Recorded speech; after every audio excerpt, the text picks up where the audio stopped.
The National Weather Service has issued a "Hey, quit looking at my ass" eyes on the television. Do you even realize that there is a freaking severe thunderstorm outside? And this isn't your grandmother's bullcrap Sunday time. It is a severe thunderstorm, meaning there is a thunderstorm in your area. Anyways, this severe storm will last until midnight. You know what?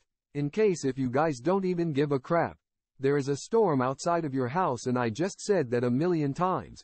And you know what, something else? There is also a freaking hail outside, which it is gonna damage your car. This hail is the size of a baseball. Seek shelter now. Are you kidding me? Did you just turn off the television? Now it's time to roast your ass until your power goes out. I think you suck. You're a loser. You wish to eat healthy stuff, but ended up eating unhealthy stuff. What a loser. You played too much Fortnite that you think Fortnite is better, and you cannot calm down that it makes you a huge problem. You caused society to be more intense than ever. What do you look at that? Your power is out from the strong storm. I guess my job is done. And let me continue the script.